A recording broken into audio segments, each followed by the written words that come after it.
one of the things that we that is quite well known is that the second temple was destroyed because of Sinas Chinam. What's the source? It's in the Gemara in Eruvin. What does it say? It says the Mikdash Sheni Shahayu Oskim B'Torah Uvmitzvos Uvmilot Chasidim. So the people who are in the time of the second temple, they were occupied with Torah and with acts of kindness.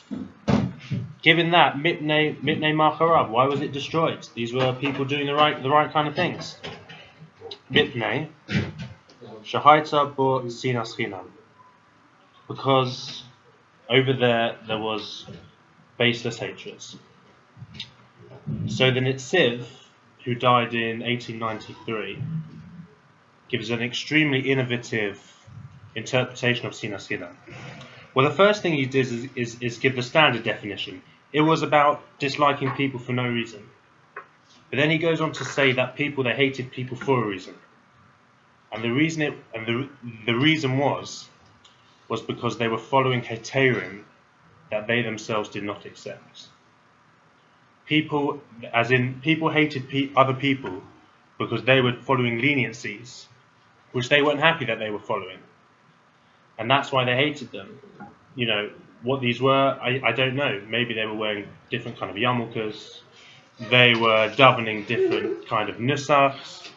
Maybe they were learning in different study halls, davening in different shuls.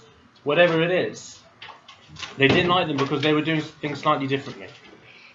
And so, if we're going to get this third base of Mikdash, which we're really supposed to be trying hard to get, then we've got to eradicate this kind of disunity that we have to other people, Jews and non-Jews.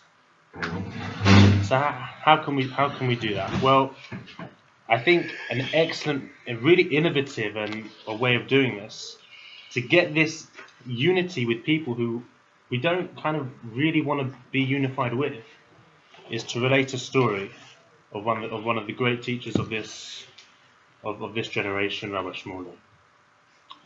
Handpicked by the Rebbe in 1964 to move to England. And he retells the following story: that one time, that in the first 18 years of the Rebbe's leadership, at every single Farbrengen, he spoke about the question of Jewish identity and about the different movements who were offering conversions which were not according to Jewish law, and how dangerous this was, and how quickly it should be stopped.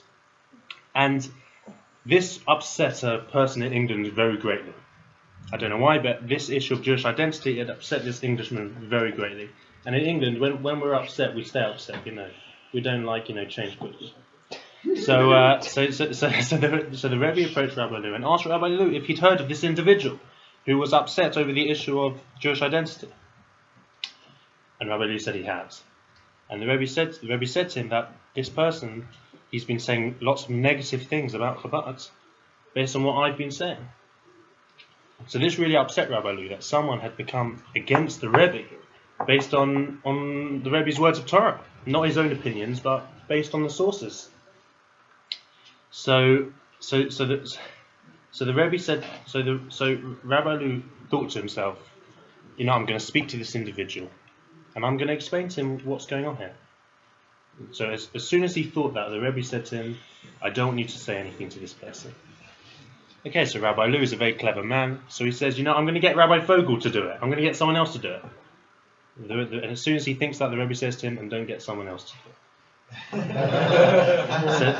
So the Rebbe goes on to say to him, and Rabbi Lew is the kind of person who can relate all these encounters in the Yiddish, in the word for word. I can't, but I can remember this bit, where the Rebbe says to him, Ich rede nicht wegen Menschen, ich rede wegen Shitts. I don't speak about people, I speak about ideas. And the point that Rabbi Lew makes from this is that, and the Rebbe went on to say, that just because he won't partner with us on this one mitzvah, there are 612 other ones that he can be a partner with us on. And so I think that's such a powerful message when it comes to unity with others.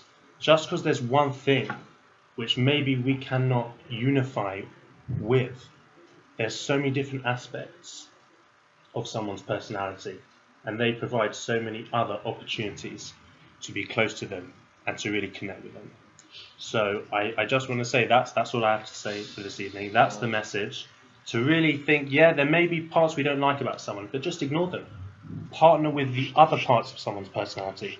And that kind of actus, along with charity, Torah, and the rest of it, will hopefully bring the third base of Mikdash when the coming Mashiach very speedily in our days. Amen.